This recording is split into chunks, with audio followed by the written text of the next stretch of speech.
Hello, and you're listening to the 38th episode of Downtime Podcast featuring Alyssa and Jeremy. Today, I'm back. Hello, Alyssa. Welcome back! Thanks. How are you?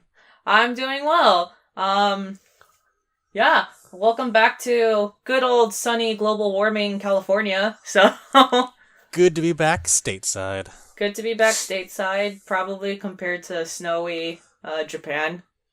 Yeah, actually, it was really funny. It was snowed the day I left. Oh, so you completely missed it.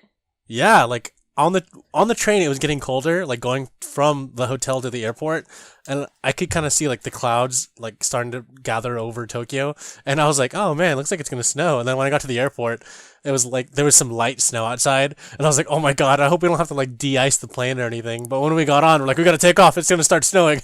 We just start taking off. That worked out so conveniently. Yeah, no, it was great. I was so happy because I found out that the day that I left, it snowed so hard that thousands of people couldn't go home. Oh, Like there were flights that were grounded, trains stopped. I was like, "Oh my goodness, I made it." I don't think I've ever been stalled by a blizzard or snow before. Yeah, me neither. That's not really a problem that we've had because we live in a very warm-ish state. Yep, no rain here whatsoever. No. It's February. I think it only rained for like 9 days. Yeah, far. those weren't even like days that were close to each other either. I think it'll rain more in California soon. I mean, I hope it does.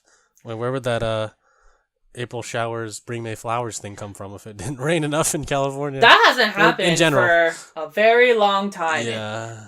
Well, I did have a layover in Korea, and we did have to de-ice for a little bit. Interesting. Oh, well, Yeah. I think Korea's closer to the poles, so that makes sense. And plus in general, like the it was snowing when I got to Korea, so I got to see the snow. But overall, I was inside when I was in Korea. I was stuck in the airport. Well, not really stuck. I chose to stay in the airport, so Yeah. I didn't really have it didn't affect me as much until I got on the plane. So snow did affect me a little bit, just not in California, not where I live. I see. Yeah, no, I mean, I do want to go to Korea when it's not snowing, when it's still a little bit warmer. Yeah. I went to Korea on the cusp of it snowing, so we were right at the border of freezing point. Did you bring a lot of your winter clothes? I had a lot of thermals and long sleeve shirts, and I had a thick jacket, so it all worked out, but it was still cold. I think in Korea, the key is having a long, puffy trench coat jacket.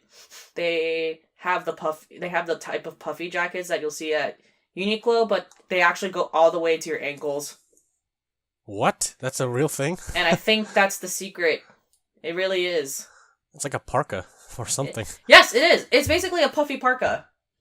Oh, okay. Yeah. Because I bought one of those puffy jackets from Uniqlo, the ones that fold into a tiny case. Oh yeah, it's not. Those are insanely warm. Yeah, it's not that one. It's just like it just goes all the way to the ground, or all the way to your shoes. It's wonderful. What? Is that a unisex thing, or is it? It's a very unisex thing. Everyone has Oh. it, and it keeps you warm. I should have bought one, to be honest, but it's too late for that.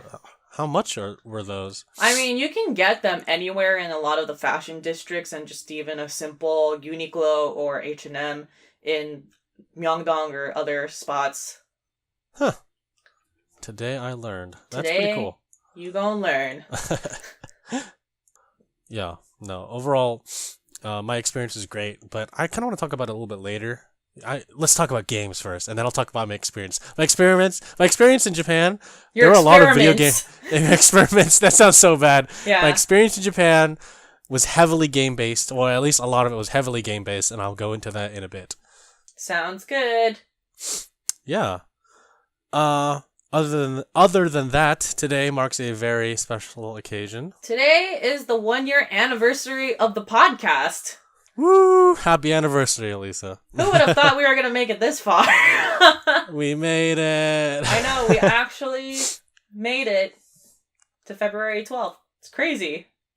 Yeah, no, I mean, it's right after your birthday, right before mine, and that was the first time that it was really awkward when we did it together, and we're like, what are we doing, you know? Oh, I'm never gonna listen to that podcast. Like, Oh no, I'm not gonna listen to it either. Are you kidding me? if we ever listen to the very first podcast, we'd have to be drunk. I would not listen to it not drunk. So I would purposefully drink so much and put it on, if we had to listen to it, I would purposefully drink so much and then just fall asleep. Just so that I don't hear it. I know. Like, having a reaction video to that would be so embarrassing at this point. How By do the we just way, not do that? listeners, probably don't listen to that podcast. It's fucking embarrassing.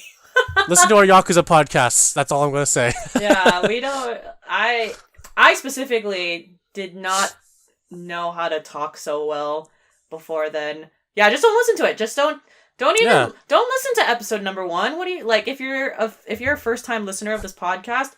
No, just start with episode number 2. Don't even go to episode number 1. Alyssa, I think people will listen to it now. You're like doing reverse psychology. It's like telling someone not to pirate a movie, and then you're telling them where to pirate it from, even though you're telling them not to. No, not even. Oh, that shit's You can't find episode 1 on SoundCloud. Don't go to SoundCloud and Triangle C blog and look up episode 1. Don't do that. Yeah, just go to episode number 2. Like, for real, guys. Go to episode number 2.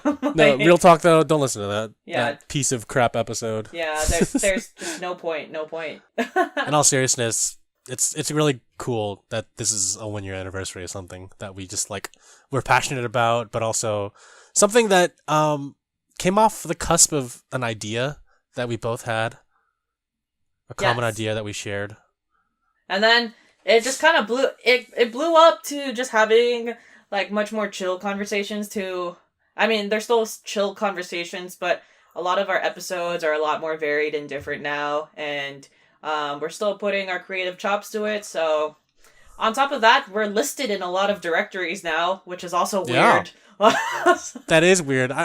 Now our names will be like slowly seeping into different parts of the internet, Alyssa. I don't know how I feel about that, but it's inevitable, to be honest. I don't want.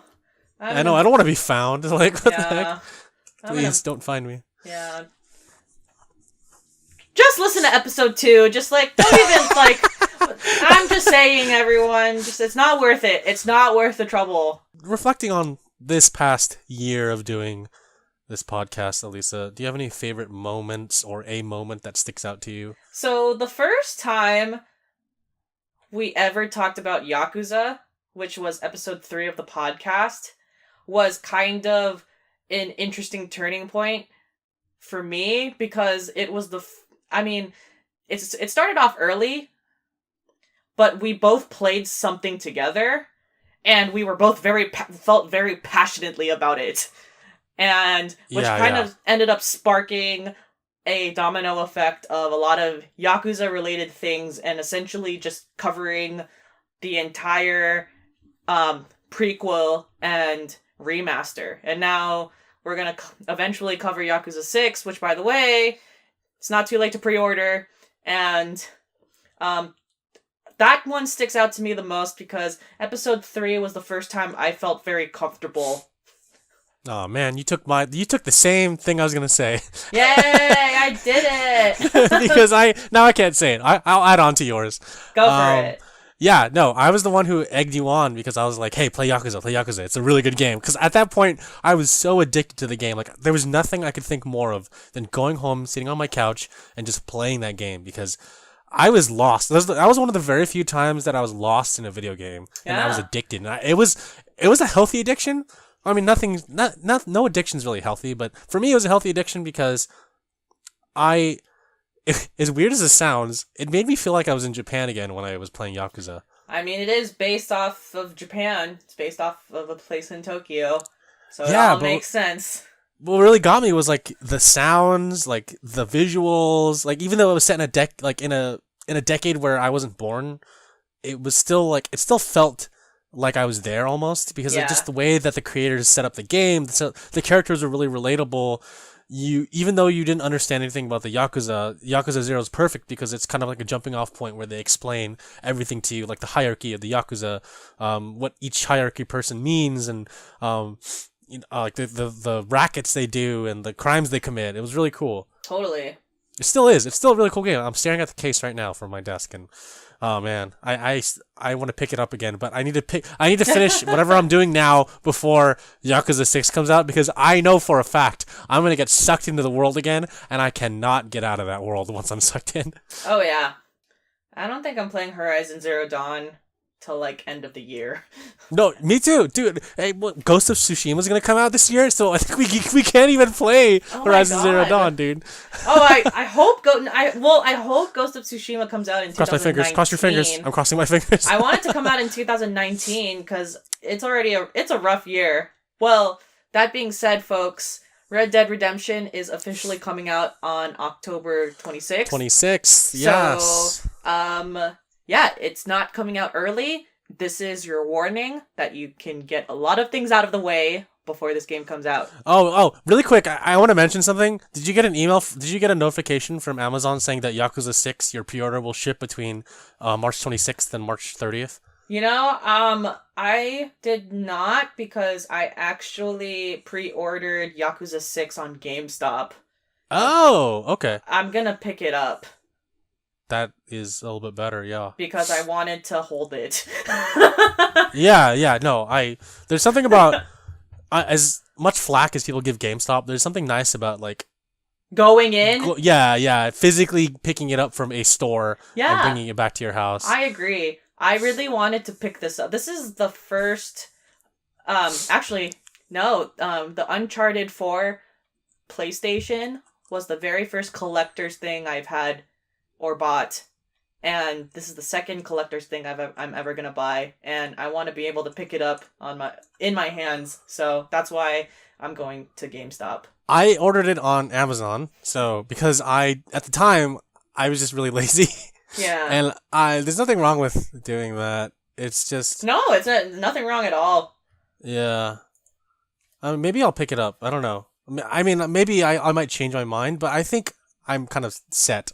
You know? Another memory I have with the podcast that's very prominent with me is, I had to look this up, it was episode 23, and it was just this long-ass 2-hour episode podcast where new people joined in, like, progressively, and we were just talking about everything, and I just, I don't know why, but it was just it was like a marathon almost, that we were initially talking to each other, and then all of a sudden random people just joined collectively, and then all of a sudden it's like you got like 4 people on this podcast.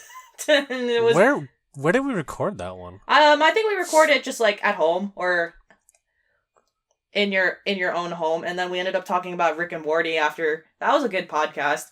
Honestly, oh, was that okay? Yeah. It was honestly like one of my favorite podcasts we recorded for sure. I got you. Yeah. That one, which is not episode 1, episode 23. It's a good podcast to listen to. Yes, definitely check that one out. I do remember that, and now it's bringing me back fond memories. I know. Thanks everyone for listening. It's been a great pleasure just getting your questions, answering your questions, like just interacting with the audience. Because I think that's something that's important between creators and their audience, is just like, even if it's Instagram responding or YouTube comment responding, I mean, it's still interaction. And for a lot of people, that's like, pretty, like, that's unique. Not really unique. It's like, it helps people feel recognized. Yeah. But again, thank you very much for listening to our podcast. It's really cool. Today we got listeners, or in the stats I'm looking at, we got listeners from Ireland. We have listeners from Chile. Woo! And we have listeners. Yo, shout out to Santiago, Chile, just saying. Yeah, we have listeners in Tokyo, Japan. Whoa! And what? We have listeners in Virginia, so the fun never stops. Really quick, I want to mention something to you. Your former coworker, my current coworker, her name is Melissa. Her last name starts with a C. Oh, okay. You know who she is, right? Yes, I know who you're talking about. She said that, she came up to me yesterday. She's like, hey, I just want to tell you that my friend said that, she was talking to her friend about, Aloha State. Yeah. Terrace House, Aloha State. And then she's like, yeah, my 2 coworkers interviewed Yusuke from Aloha State, and he's like, what? No way! And so she sent him our podcast, and he was like, oh yeah, what else is this podcast about other than this interview? She's like, oh, it's like games or whatever. He's like, oh, okay. And then she's like, yeah, now he just listens to your podcast. I'm like, okay. Wow.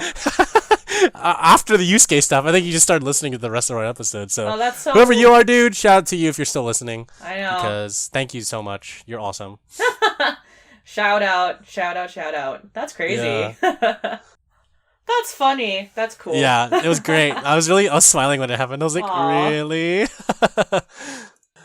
So what are you playing right now? Since the last recording, where I talked about Nier Automata and playing a lot of side quests, and it's within these side quests, which by the way are fun, but there's a few gripes I have that I just kind of have to rant about so that I can get over it. But there's quite a few significant bugs that are annoying the hell out of me. And there's actually a bug that made me fail one of the missions. Oh no, what happened? Or not fail one of the missions, but straight up like fail one of the side quests, and I can't redo that side quest until I completely finish the game and I go back to chapter select. So I can't even finish it for another like 15, 18 hours, which is crazy. Like, that's messed up. Yeah, and it's like super frustrating. So the first bug that I'm having trouble with is with and it's not really a bug as it is, I wish it was a little bit more fleshed out, but Nier Automata's auto-locking system is really annoying because there's points where the auto-lock will actually lock onto a character that you're not supposed to kill. So, for example, escort missions, where you have to escort someone to a location and you have to obviously attack the enemies while the machine you're protecting is walking. All of a sudden, the pod will auto-lock on the character you're protecting. And I'm just kind of like, no, like, lock on the machine, like, lock on the enemy, but it will just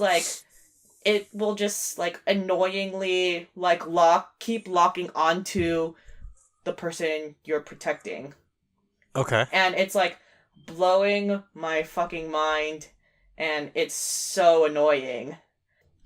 A lot of people changed their controls, and they remapped the buttons to make certain controls better. And it's something that I don't really want to do out of pure laziness, because it's like, if the tutorial taught me how to do something, I'll just like kind of stick with it, unless any person or listener wants to tell me that something is much more convenient if I remap it. But it's just like, I don't want to deal with that because I'm already used to the controls. But the second one, I had this mission where one of the machines, the machine is like a mom, and she has this like little machine kid. Like, I'm not kidding. She has a fucking machine kid who runs away, and you have to find this kid to return back to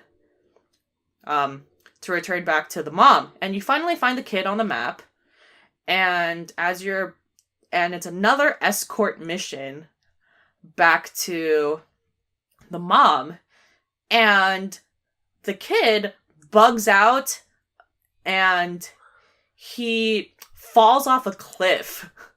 What? Like, he straight up, like, he just walks in a random direction and he, like, falls off a cliff. And I was like, oh shit, he just fell off. So as he fell off and landed on a new level, he started walking into a wall. And he, like, didn't turn around. The NPC bugged out. Oh, what? And he was just walking into this wall, and then all of a sudden, a bunch of enemies just attacked it, and the machine kid died. Wow. Okay. And you have to return back to the mom and tell her that her kid died, and it actually lists on your completed quests that you failed it. And that's the first mission I ever failed on Nier Automata. Oh. And I'm just pissed because this kid fell off on his own. I didn't push it. I didn't do anything to it. It literally just walked off into the abyss.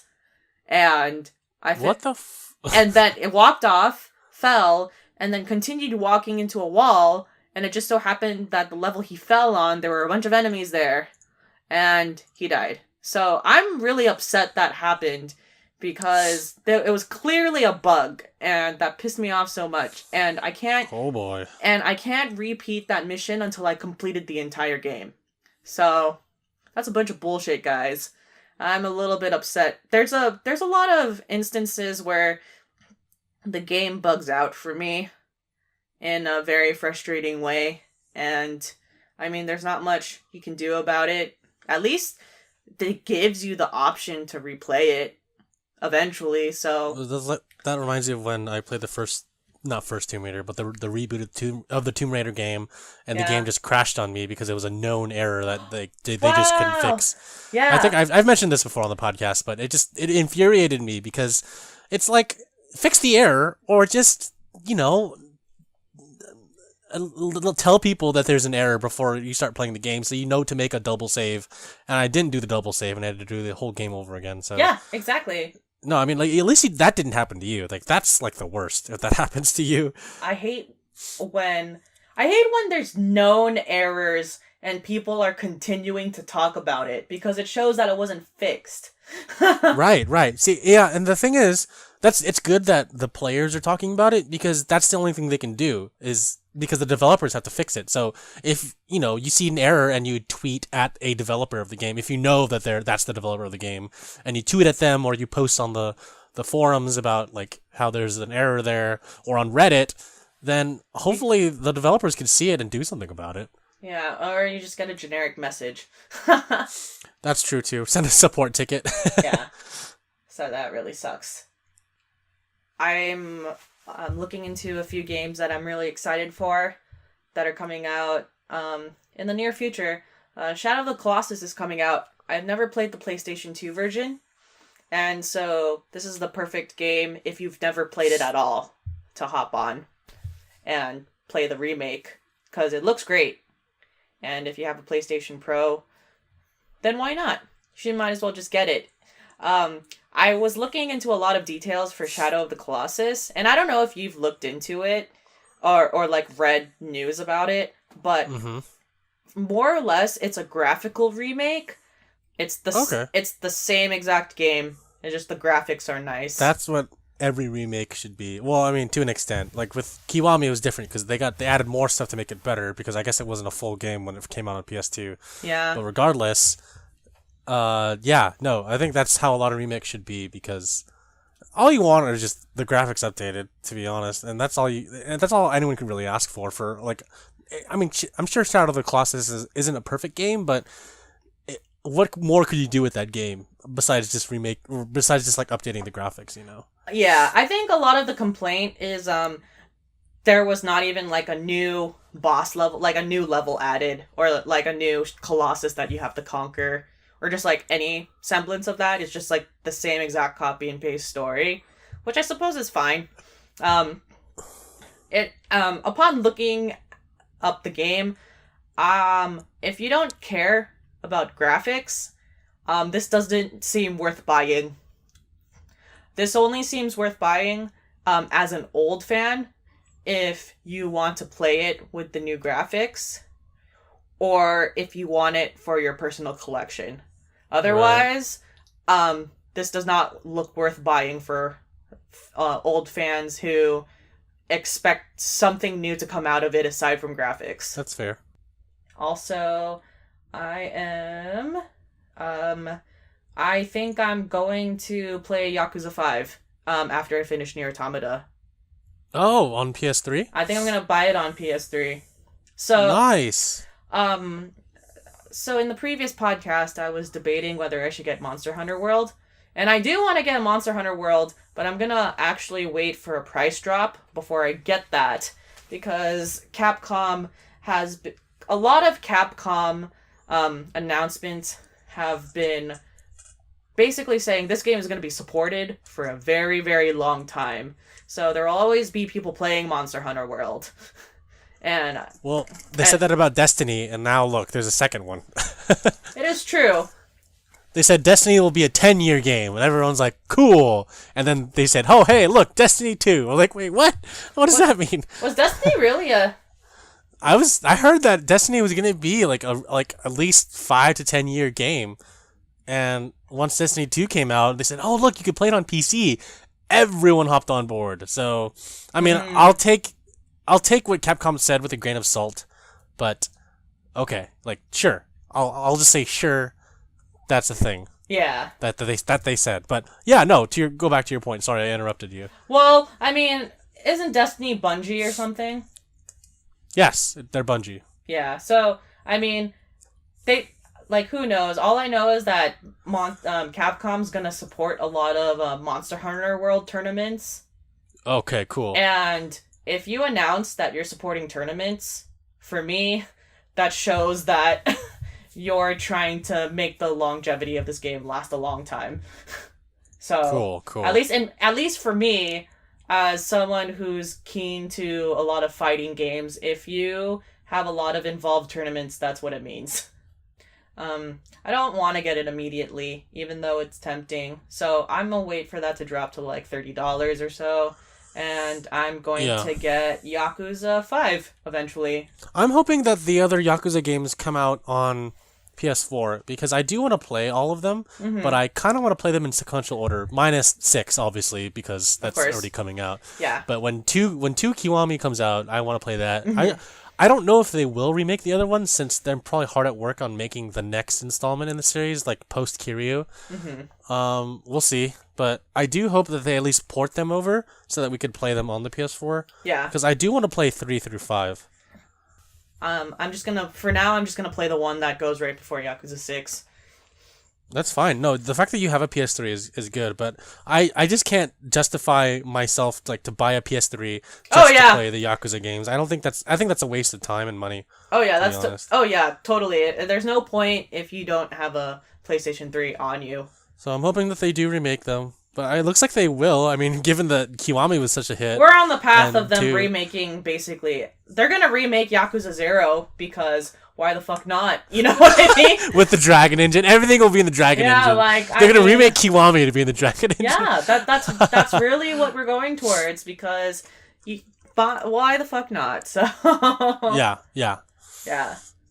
I am very excited for Yakuza Kiwami 2, which is probably going to come out, October, Q4 actually, I bet. So, Q4 or Q1 of 2019. It's too far from me. I've been playing Rise of the Tomb Raider. Yes. With starring Laura Croft, and I call her that because a lot of the game has you crafting stuff. Oh. Not a lot of it. I'd say that every time you go to a save point, which is a campfire. Kind of like Dark Souls. That seems. But yeah. You go to the campfire. You can upgrade your weapons based on materials you collected in the levels. That seems to be a trend of game recently. Crafting. Yeah, I think it all started with Minecraft. that made the trend of, hey, you can go into the overworld and chop down a tree and go back craft. to and make an axe out of that or whatever. Yeah. I get it, but I don't want every game to do that. You know? Do you not like it in context of Tomb Raider? The previous game had some light crafting stuff, but this one, I'm okay with it. Like, I'm not used to going out into the overworld and collecting resources to help make a better weapon. Like in the previous Tomb Raider game, I don't remember correctly, but you didn't have to craft stuff like this game. Let's put it that way. You would collect weapons in the overworld, or you would collect ammo, but you would never have to chop down a tree or chop down a bush and then get the wood and make arrows out of it. You would find the arrows. Yeah. So it is different. It's not that I don't like it. It's just that I have to always think about it. And right now, I think I'm like a third of the way through the game, And I can't help but compare this to Uncharted 3. The one, no, I'm The sorry. one in the Wait, desert. which is the one where he finds the lost city? Was it the second one? You know, to be completely honest, he finds a lot of Lost City. Like, The one with the blue people. The one with the blue people. oh, I want to say that's 2. That's the snow area, I think. You know what? I'm comparing it to, 2 and 4. I'm comparing Rise of the Tomb Raider to Uncharted 2 and 4. 2 because you're trying to find a lost city. You're Lara Croft. I don't want to spoil anything, so at a high level, you're Lara Croft. You go into the Siberian wilderness because you're trying to find a lost city according to your dad's notes, and you want to prove that your dad was right about something. So you use like a lot of your resources to go into the wilderness, and then you're trying to find this lost city. And in the previous game, sorry, a little bit of a mild spoiler, but there are some supernatural occurrences in the first Tomb Raider game, the reboot. And so I'm expecting those to happen again. Like are there going to be zombies or like giant blue people? But so far nothing has happened, and it's kind of letting me down. Aww. And you find something kind of like in Uncharted 4, but it doesn't feel the same. And I don't know why. Maybe it's because I'm coming off of like thinking too much about Uncharted when I'm playing this game, but I do like it so far. But I wouldn't say that I love this game. Okay. Yeah, it's the action feels, it doesn't feel paced as well as Uncharted 4 or just any of the Uncharted games in general, because there are moments when you're trying to kill a bunch of dudes and then it cuts to like you doing a puzzle for like 10 to 15 minutes, and then it cuts to like more action and then more action, and then it cuts to some like cutscenes and some silence, and you're just like, was I just killing some people earlier? Like, I'm ready to kill more, but I can't until the next like few levels. So yeah, the game is paced oddly, but overall, I think it's a pretty good sequel to the other Tomb Raider game. By the way, the name of the place is Shambhala. I just looked it up. There we go. I know, it was like Shangri-La, Shambhala, something like that. It is based off of Shangri-La, according to Uncharted Wiki. Uncharted Wiki, your resource for everything Uncharted. Resource for everything Uncharted. Accurate and inaccurate. I don't know what's inaccurate, to be honest. I would go there. I go to like all the fan wikis to like look up stuff about games, especially the Yakuza one. But the Yakuza one's lacking a little bit. It needs someone to edit it. True. I'm not gonna be that person. Don't suggest that. Don't put that on me. Okay. I know what you're trying to say. Yeah. So Tomb Raider is the only thing I'm playing right now. I'm just trying to finish that before Yakuza 6 comes out. How many more hours do you think you got into it? I'd say maybe 2 or 3, depending on if I get distracted by like the side missions, because this is the definitive edition, so it comes with all the DLC, and so there's some DLC. There was like a DLC mission I played before. Yeah. Like in the middle of another mission, so I was like, oh, okay, I could just do all the other DLCs if I wanted to. So I'm gonna do that. And there's also like some other aspects of the game that I have to look at. I guess it's like multiplayer or trading card game or something. I don't know what it is, but I'll look at it once I finish the single player portion. Trading card game, huh? I don't know. I when I started the game up, I was like, check your inventory. I checked the inventory, like, open up this loot box. I'm like, oh man, this game has loot boxes? And then I opened up a loot box and I was like, you got this card. I'm like, why do I get a card? Like, what do these mean? What's expedition mode? What is all this? So I don't know exactly what I'm doing, but we'll see. I'll try to figure it out once I finish the single player campaign, because I'm just trying to take it one step at a time. For sure. Anything else you want to talk about? Red Dead Redemption 2 is coming out on October 26th, and it gives plenty of time for people to play Red Dead Redemption 1 for the first time, or replay it if you want, including the Undead Nightmare DLC, because, you know, why not? And consider this my active promotion to playing Red Dead Redemption. Although it is a Rockstar game, it does not feel like a traditional Grand Theft Auto Rockstar game, and I do argue that this is probably the best Rockstar story of any of their games, if you need any incentive to play it. Also, horses. So you heard it here first. Yep, horses. With that, Yakuza 6 is coming out next month, so you have time to play both Kiwami, well, 0 and Kiwami. I would say start with 0 and then play Kiwami. And if you have a Japanese PS4, well, actually, you don't need one. I think the PS4 is region free, right? So you could pick up Yakuza Kiwami 2 and then 3 through 5 on PS3 if you have a PS3 and play all those. Or even you can even play Yakuza 2 on the PS2 if you want and play that. And get ready for the release of Yakuza 6. Although, I will say you do not have to play the previous Yakuza games to play Yakuza 6, because at the beginning of Yakuza 6, there's a nice little intro to the series that kind of brings you up to speed with what's going on in Kazuma Kiryu's life. So you don't necessarily have to play it, but if you do want to get more emotionally attached to these characters, especially Kiryu, since this is his last outing, then please play the previous Yakuza games. At least play 0 and Kiwami, since they're already on PS4. Kiwami at such a ridiculously low price of $30, and 0, I believe, is still in the 60 to 50 range. But it is worth it, since you'll get more than what you bargained for when you buy 0. Trust me. Listen to our spoiler cast for both. Yep. You heard it here first. Not also, really first, but... Also, there's just so much to do in that game. I can't really pick out one thing. Pocket car racing, yes. Also, pocket car racing. Pocket car racing. See, if you need a reason, if you ever needed a reason to play the Yakuza series, pocket car racing and karaoke. Yeah, no, totally. If Red Dead Redemption 2 has horses and cowboy gunfights, you could also play karaoke and pocket car racing in Yakuza 0 and Yakuza Kiwami. Pretty much. And, little hint, there are different versions of the songs because of the time periods in both Yakuza 0 and Yakuza Kiwami. So you will hear the same song, but in a different version. So definitely pick up both games to play. Yeah. With that, can I talk about Japan? Sure, go for it. Okay.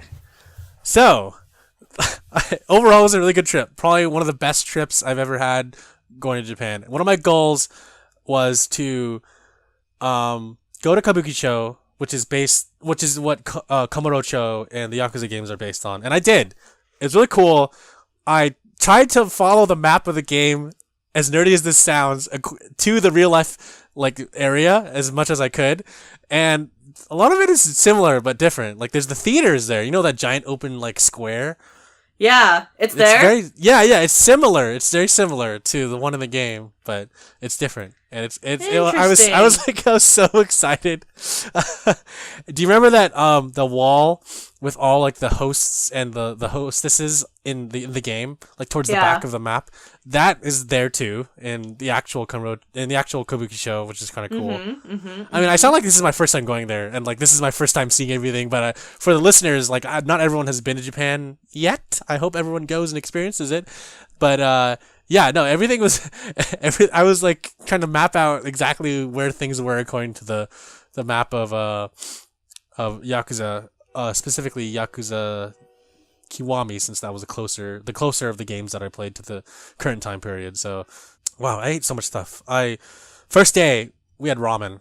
Just in front of our hotel, there was a ramen joint, and I was like, we gotta go. And it was only $10. Oh, dude, it was so good. I had salt ramen. I was like, I don't know if I want to have salt ramen. I ate it. It was one of the best ramen bowls I ever had. The broth was perfect. It was fatty. The noodles were soft. There was a perfect little boiled egg inside. Ah, yeah, I want to go back. And across the street, next to the ramen place, was a 24-hour grocery store. Nice. 24 hours. So you're not talking about a liquor store or a 7-Eleven. You're actually talking about a grocery store. Like a Safeway. Yeah. Safeway? Oh, no, it wasn't Safeway. It was called something else, but it was if Safeway was 24 hours, that's what it's like. Mm-hmm. And it was amazing. No, it's just going there late at night and you're hungry. You can get a little snack to eat or pick up some alcohol.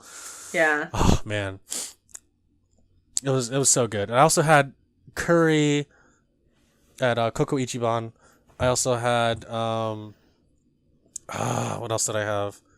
I had a burger. Have you ever been to Moss Burger, Alyssa? No, but I heard of it. I went there. and I had a burger. It was so good.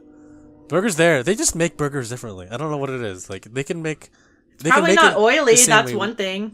Yeah, that's true. That's very true. That was my second day. And then I went to the Snoopy Museum. Believe it or not, there's a Snoopy Museum. They had like an art exhibit. They have giant Snoopies you could take pictures with. And the best part was they had a cafe. And I had a sundae there.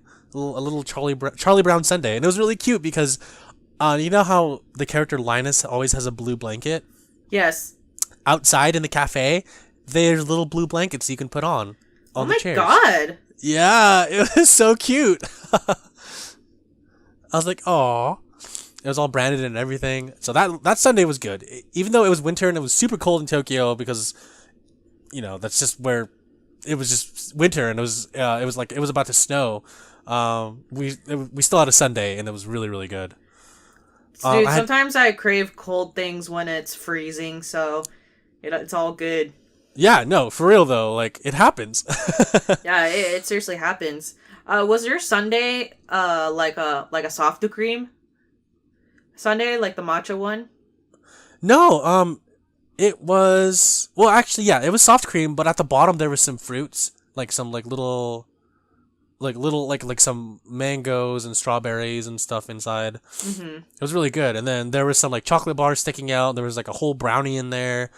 It was covered in the strawberry sauce, and there was a little cookie with a comic strip on it, and it said, "I could never be mad at you, Charlie Brown." And it's a girl talking to Charlie Brown, saying that she could never be mad at him. And I was like, "Oh, that's a nice little touch," and that cookie was really good. Aw, that's cute. Yeah. Also, I will say that we watched like a little animation in a small theater. It was like a 2-minute animation, and at the end of the animation, they said, there was a message that said, "We stand with you, Sonoma." Sonoma? Yeah, because of the fires. Whoa, really? Yeah. They said, "We stand with you, Sonoma," and that was it. That's the only part of it, like that was like super like touching to me. Like it was about like love. There was no words. It was all like silhouettes of the characters like expressing love for each other. And at the very end, there was like a message about love and loving each other and peace on earth. And at the very end, it said, "We stand with you, Sonoma." I was like, whoa, that is deep. That's pretty legit. That's pretty awesome, to be honest. Yeah. For those of you that don't know, there is what's his name? The Charles E. Schwartz. He's the guy that made, Charlie Brown. I think Charles Schwartz. Charles Schwartz. Yeah, he has a museum. No. Oh, yeah. Schultz. Not Schwartz. Schultz. Yeah, he has a museum in Sonoma for. Oh, Charlie I know Brown. that one. Yeah. Yeah, and he actually passed away in Santa Rosa. Yes. So yes, he did. I know that. That's why the museum. Yeah. That's why the museum is there. And for those international listeners, but also maybe some listeners who haven't heard about the news in California, in October there was a fire that broke out in Santa Rosa and the Sonoma area that destroyed thousands of homes and left like thousands of people like without anywhere to go or anywhere to live. So it was kind of touching to see that little nod at the end of that little animation in the Snoopy Museum. Mm-hmm. As a Bay Area resident, I felt touched. Let's put it that way. Yes. So it was kind of cool. That's really cool. Yeah, it was a little shout out to the Bay Area at the end of that little animation. So I thought that was really cool. Do you know Surutontan? Mm-mm. It's an udon chain, and I had curry udon there with some beef in it. It was really good. Oh, that sounds good. And there's different sizes you can pick. There's small, there's regular, there's large, and there's extra large. I got it regular because I felt large was way too large. It's actually large. The medium was already pretty big. Okay. And when they said large though, they're like, you could fit a baby in there. Damn.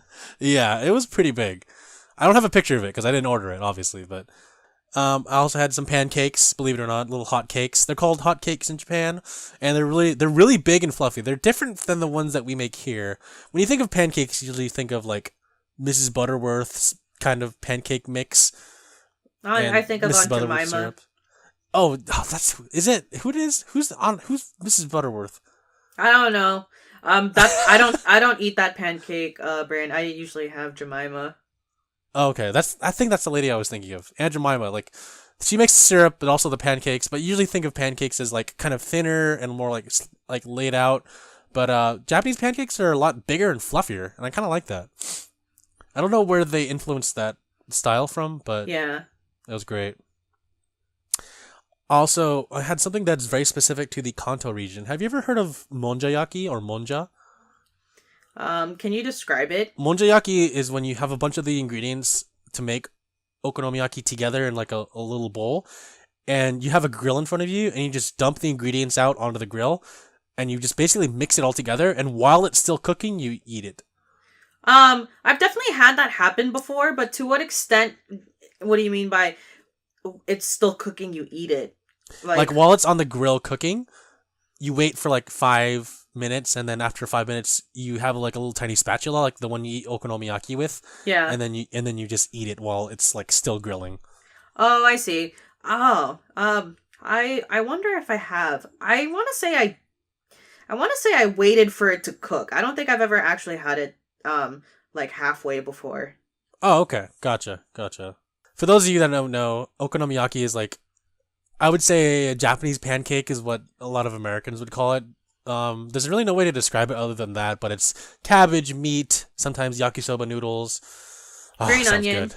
Green onion, mayonnaise, all cooked together in the shape of a pancake, and you just cut it up kind of like a pizza and eat it up. It's really good. It is monjayaki. Really good. Yeah, no, it's one of my favorite dishes. And monjayaki is the Kanto version of that. Kanto meaning like the Tokyo area, since the Kansai region is where okonomiyaki is mostly eaten, and the Kansai region consists of Osaka, Kobe a little bit, Kyoto, kind of that area. Yeah. And Kanto is more like Tokyo, Yokohama, kind of that region. And because Tokyo's like really huge. So that was one of the dishes I had. And then actually, I found this out kind of during my meal, but I went to a restaurant that was featured in Terrace House. Which restaurant? Hayato's restaurant? No. I didn't go to a celebrity's restaurant. So, do you know Enoshima? You gotta describe the date or the hangout of that episode. I don't remember the actual episode, but there's an island called Enoshima, and it's in the Shonan area, south of Tokyo in Yokohama. Wait a minute, is that where not Fuyumi? What's the opposite of Fuyumi? Misaki? No. Natsumi? Natsumi. Was that where Natsumi and Armand had a date? Yes, I went to that restaurant. Dude, I gotta stop tell me, how did I know what that was? And it was it's kind of like a waterfront restaurant-ish. Yeah. I watch this show too much. Okay. Well, we both do. That's how I know. Oh, God. I need to send this. Well, I need to go to Instagram really quick so I could kind of show you. Yeah. And if you're listening to this podcast right now, you can follow along too. So on Instagram, type in ENOSHIMA KOYA. Enoshima Koya.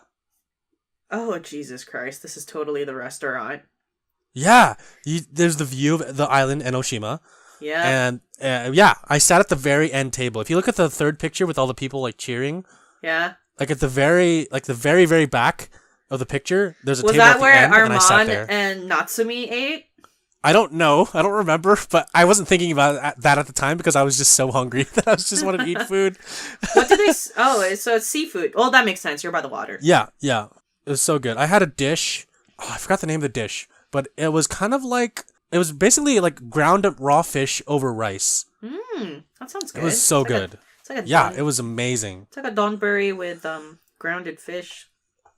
Kind of. And then there's some miso soup you drink with it, and at the end of, well, not really the end of your meal, but towards the middle of your meal, you can pour the soup into the rice bowl with the fish in it, and it becomes a dish called ochazuke. Okay. And it's actually pretty good too. It's still pretty good. That's pretty good. Yeah. I also went to Shinokubo. And Shinokubo is basically the Koreatown of Tokyo. Mm-hmm. and everything there smells like Korean barbecue. That's not a stereotype. Literally, once we got off the train and into the street, all I could smell was Korean barbecue. So we went to a Korean barbecue restaurant, and we had japchae, we had pork like grilled in front of us. Like we didn't do the grilling either. Yeah, we had samgyeopsal. It was so good. Oh wow! And That's then awesome. we had Korean pancake too. Haemol pajeon. It was really good. Oh my god, Korean pancake is amazing. Whenever that came out at any restaurant, I was eating that shit all the time. Holy crap. I could eat that for breakfast, to be honest. Every day.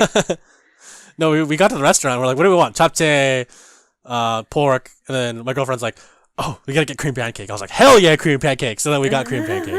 And that was good. Nice.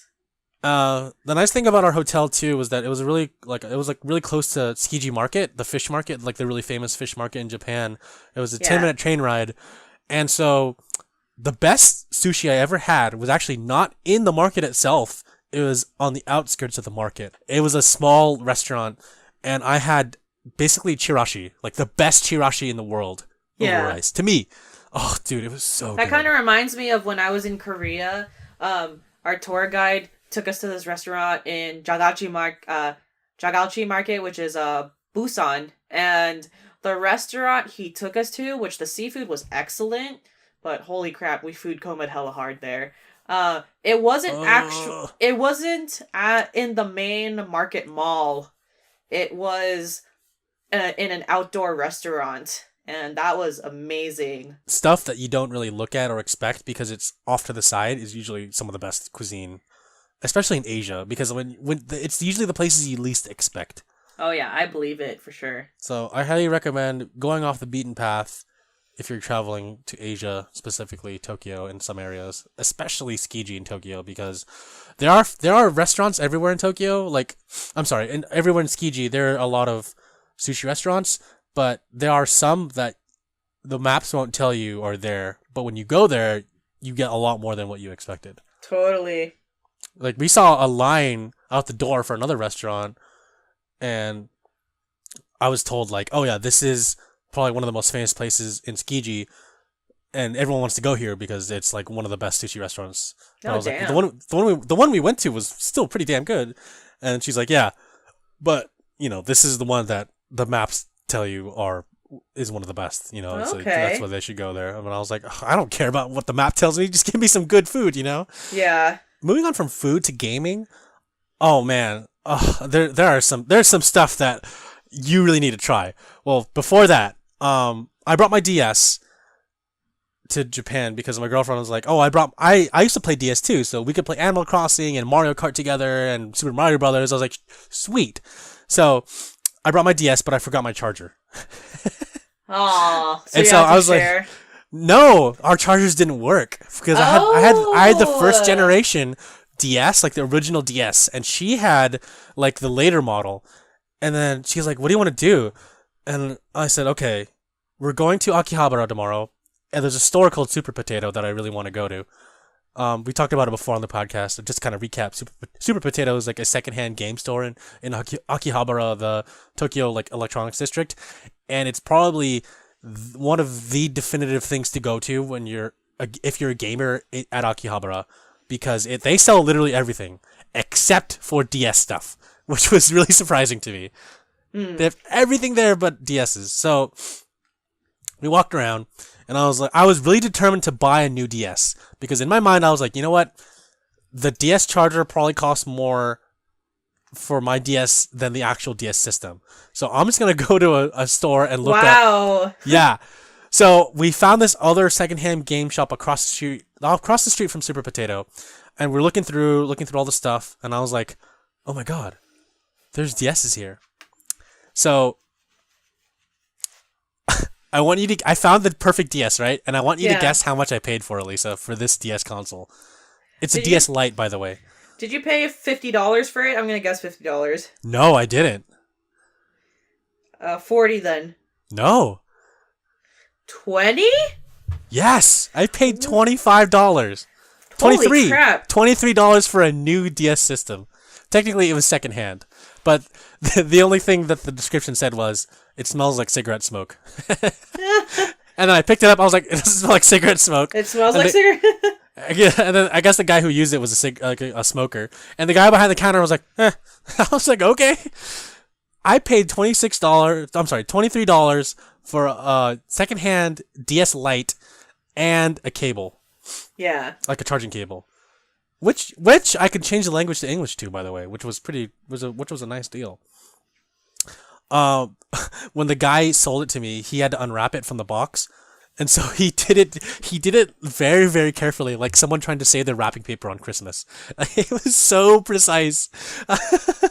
We were laughing so hard because he was like trying to take off the little tiny piece of tape holding up like this basically Christmas wrapping plastic over the DS console. And I was like, bro, just take it off anyways, because he had to rewrap it anyways. So why was he like being so careful when rewrapping it? But Yeah. hey, that's Japan. That's Japanese culture. Like everything has to be precise and in order. And I really like that. But at the same time, I'm like, is this really necessary? It took like a lot longer for him to remove it than for me to buy it, because I'm just like, I just want it. Just put it in my bag. And they had to rewrap it and put it in 2 bags to give it to me.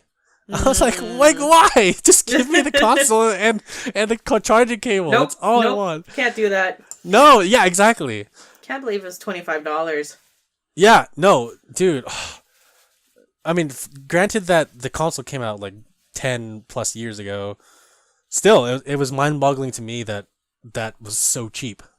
Like, I was expecting to pay at least 40 or 50, like you said. Yeah.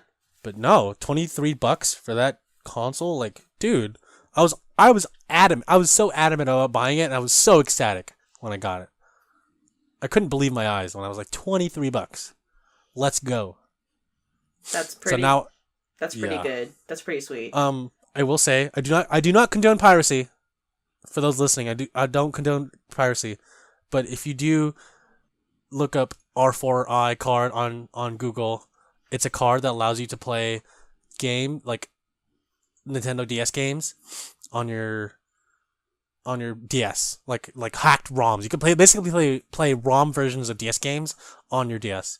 Again, don't go to R4i. Don't go to Google and type in R4i. Okay, don't go to Google and type that in and buy it, even though it's only like $20. Okay. Just don't do it. Piracy is illegal. Don't do it. So I had like a hacked version of Animal Crossing with unlimited money, and then she came to my town, and I basically paid off all her debt in Animal Crossing. She was so excited when we were playing Animal Crossing, and she's like, "Hey, just give me all the money." And I was like, "No, I can't do that for you. That's cheating." She's like, "You're already cheating anyways by owning it." And I was like, "Yeah, you're right." So then, I had to submit, and that was fun though. Fun fact: we went to Disneyland Tokyo, and while we were waiting in line, we brought our DSs and we were just playing Mario Kart while we're walking in line. Yeah.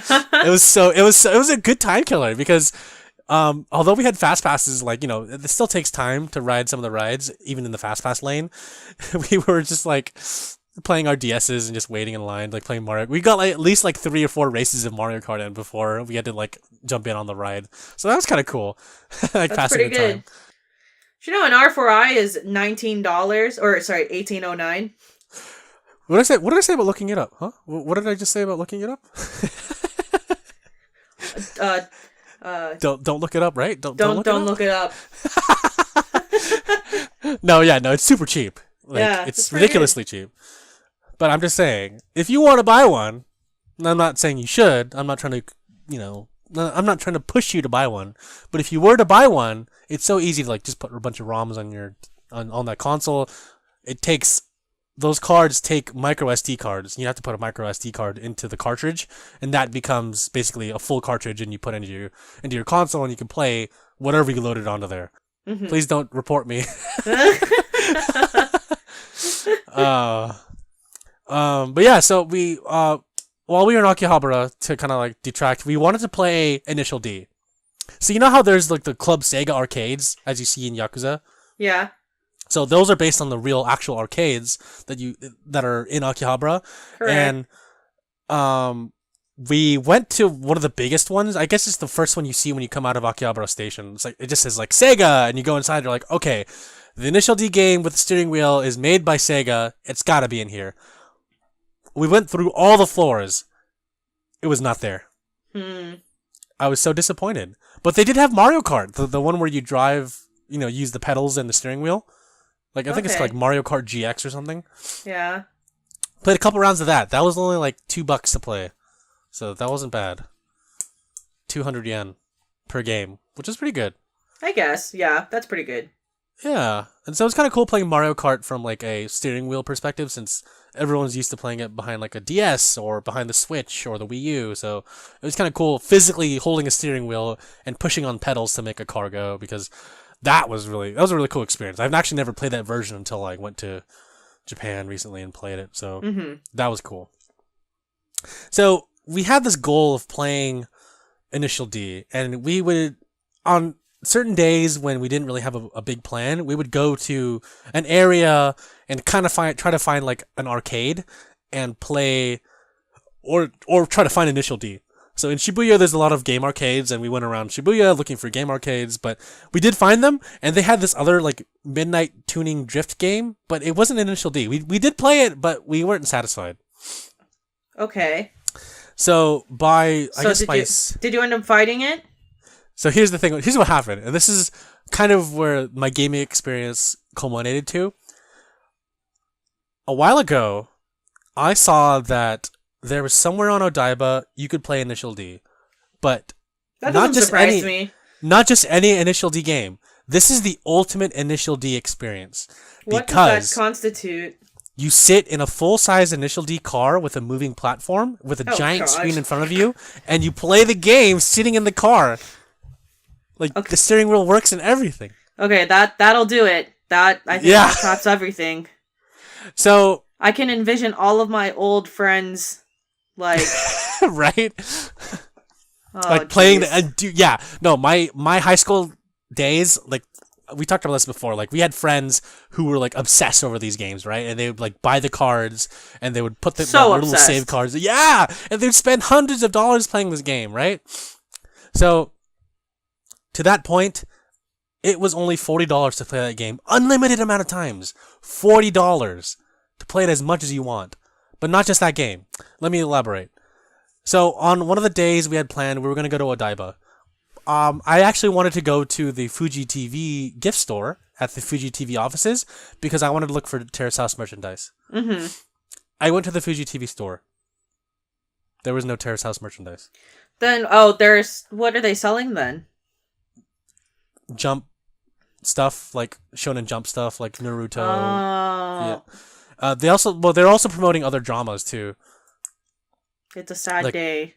Yeah, I know. I scoured that whole store. There was nothing Terrace House related. Yeah. It sucked. And then my girlfriend's like, we gotta go to Tokyo Skytree, because they have a Fuji TV gift store too, and there's probably Terrace House stuff there. But I was like, I don't want to go to Skytree just to go to find like a Terrace House stuff. But we ended up not going to Skytree. So, I mean, I didn't want to go all the way over there just to look for Terrace House stuff. But anyways, we went to Odaiba. And they had like a takoyaki festival on Odaiba, which is amazing. Yeah. Oh man. Dude, there was a whole floor with literally like 20 takoyaki dealers. Dude, that's the life. I would like right? eat all the cheese takoyaki. I was overwhelmed. I was like, I don't know if I could do this. But then my girlfriend's like, we have to do this. We have to. I was like, oh my god. So we only had one set. But it was 8 balls. I mean, it was still pretty good, to be honest. Like, I don't know how long that exhibit, because it's technically like an exhibit, but it's also like a festival kind of thing. I don't know how long it'll be there, but dude, it was so cool. That's awesome. So, dude, that's living the life if you go to a takoyaki festival. It's literally just takoyaki. It was so cool. Dude, no regrets. So that ball is no, yeah, seriously, no regrets at all. Yeah. So that mall is called Dex. I don't know why. It's called DECK, Dex. In Dex, there is a Sega theme park, arcade theme park, called Joypolis. I want you to look this up, Alyssa. Look up Joy, Joypolis, Tokyo Odaiba. Joy, what? Polis. Okay. Polis. It's a Sega theme park, video game theme park, and they have rides. There's an indoor roller coaster. There was like a Sonic Summer Festival. Oh wow! There's the Initial D games. There's That's pretty cool. Yeah, there was like a pirate shooting game. There's a House of the Dead moving game. There is a Resident Evil like There's horror. A running game. There's a running game. There's a running game that looks like a bunch of treadmills put together. Best part is, Alyssa, I got to be a hostess at a hostess club. There's a hostess club video game there. What does that entail? Okay, so you have to go. Well, before that, you can buy a pass for the theme park, which is $40, which I highly recommend you do, because each individual game costs anywhere from 500 yen, which is $5, to 600 yen, which is about $6. But we wanted to do everything in the theme park, and so adding that all up was going to be about $40 anyways. Okay. And you can do anything an unlimited amount of times. Well, not anything. I'm sorry. You can do most of the rides for an unlimited amount of times, with the exception of stuff like the VR game room, which you had to pay for. But the passport got you through most stuff, which was really cool. So I recommend getting the passport. 2 passports are $80, so that wasn't too bad, to be honest. So the Hostess Club game, the guy was like, hey, no one was playing it, and we're like, oh, okay, so we kind of want to go. We go to the counter, and the guy was explaining it to us. He's like, yeah, this is a Hostess Club game where you have to sit down, answer a bunch of questions that these two like little animated characters are going to tell you, and at the end of it, you have to take photos for those 2 characters, and they will judge you based on your appearance. And I was like, that's kind of weird. So okay. The Hostess Club inside looked kind of like one of the ones you would see in a Yakuza game. Like a really old school one with red couches, like Sunshine? Yes. That's the one that comes to mind. Yes, exactly that. So we get inside, we start up, there's like a giant, he gives us like 2 cards with our names, and then my girlfriend's name was like Kari or something, and I was like Maria, and then you put your cards down on Maria? this like, yeah, it was really weird. You put your cards down onto this like this video table, and the table will detect the card, which is kind of cool. And so the card will the card will tell you like your name, and then you have to answer a bunch of questions that the 2 hosts ask you, like, oh, like what do you see in life? Do you see yourself as a millionaire, or do you prefer loving falling in love with someone? Do you want to live in a house? Like kind of like basic questions. And then they would ask some stuff like what do you value most in life, or like if something happened in your life right now and there's only one thing you can grab, what would it be? Stuff like that. And so I was like, okay. So then like, okay, now continue on to the next segment. And then we entered the next room, and there was no one there. We're like, hello? Like, what do we do? And so then we found out we had to go into like this photo booth. And do you know what like Purikura is? Yes. So we had to go into like a booth like that, and we took pictures. And my girlfriend went first, and she like took pictures according to like the model in the screen, because the 2 hosts will talk back to you like, oh, okay, this is the next step. Look at the model poses below and take pictures similar or as cute as like the model will. So she kind of like reenacted all the photos, and I also like reenacted the photos as well.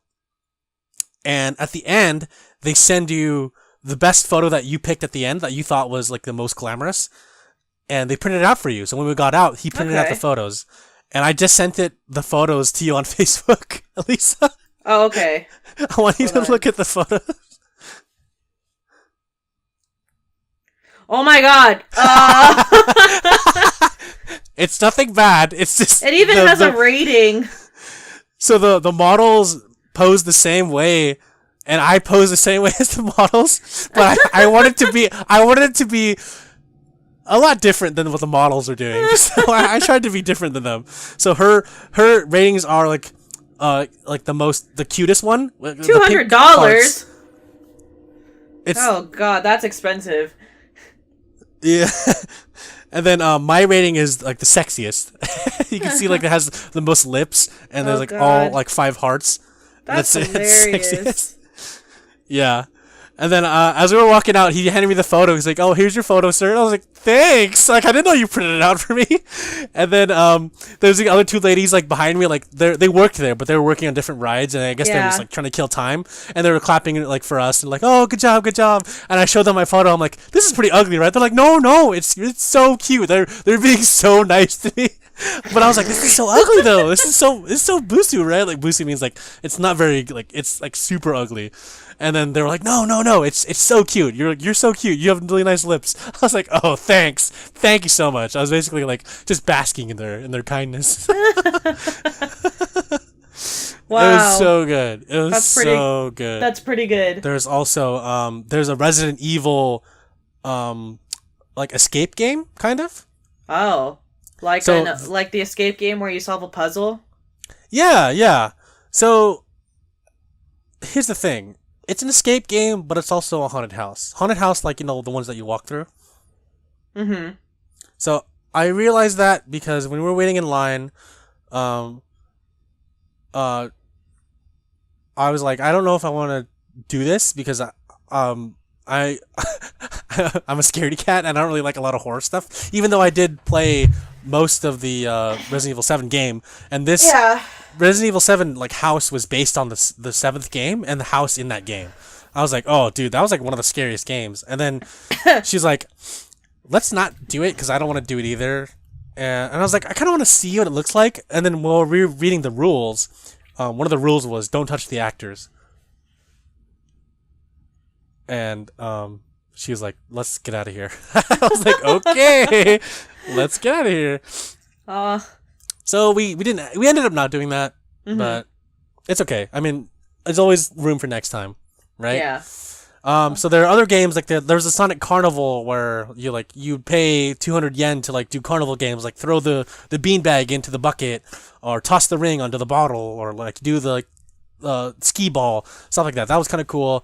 There was also like some indoor rides where there was like one where you twist around and like on this moving platform. I don't know how to explain it. Like you move around and you have to like press a button to like earn points or something, and you're against another team, and that got me really dizzy because that was one of the first things we rode, and I didn't want to ride anything else after that because like that made me almost want to throw up. Oh wow! Especially after eating takoyaki, you're like, I don't want to. All the takoyaki's gonna come back. How long did you stay there? 3 hours. That doesn't seem that long in my head. Oh yeah, it was a good enough time to we rode the initial D game like 4 times. So I mean, I wanted to do it more because it was so cool, but yeah. That's pretty awesome. I would go to somewhere like that where like an interactive arcade. It's just I feel like there's just much more like dynamic things compared to just going to a machine and playing with a joystick. Yeah, no, totally. There's home console gaming experiences, but there are also like theme park gaming experiences, which I just found out about. So I really, really, really want to go back there. That was one of the best times I've ever had at an actual like arcade theme park hybrid. That's awesome. And I also actually kind of started dabbling in film photography, which is kind of cool because I bought like some rolls of film for like $10 at one of the camera stores in Japan. Film photography. For some reason, I was thinking you were like filming a scene or something. I didn't realize you meant like an actual like film roll. Yeah. Camera. That's what I meant. Yeah, like 35mm analog film. Yeah, no, Japan, if you're a film photographer, Japan is like the place to go for film. Yeah. The film there is still like relatively cheap. It's at every camera store they sell film, and they do 1 hour processing still, which is pretty cool.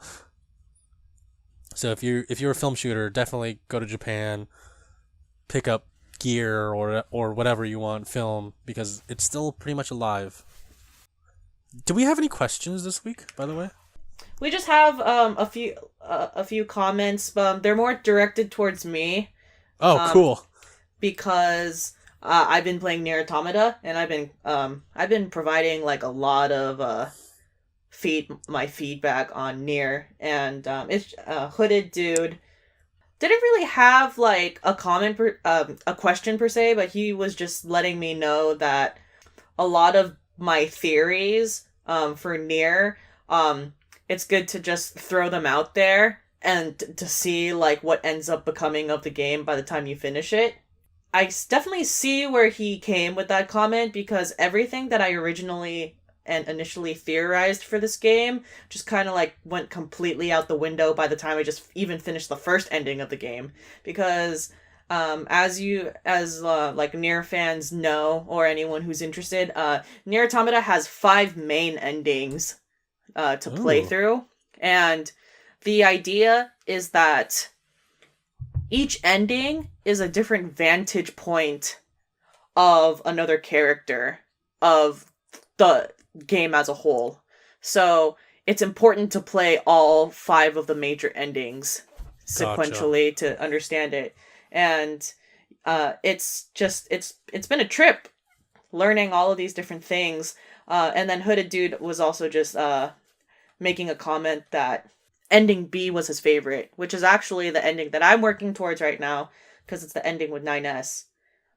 So we'll see what happens, because this is actually a character I used to not like but have opened up to. Hooded Dude, shout out to you for being awesome and like being a consistent listener, I guess. Yeah, definitely. And I'll be once I finish ending B, I'll be providing all of my thoughts on that as well, and we'll see what happens in the storyline. Yeah, absolutely. Apparently, ending A was the longest storyline, so I don't even know what to expect anymore. I just don't know what to expect with Nier. I should just stop predicting, but that's the fun of it all.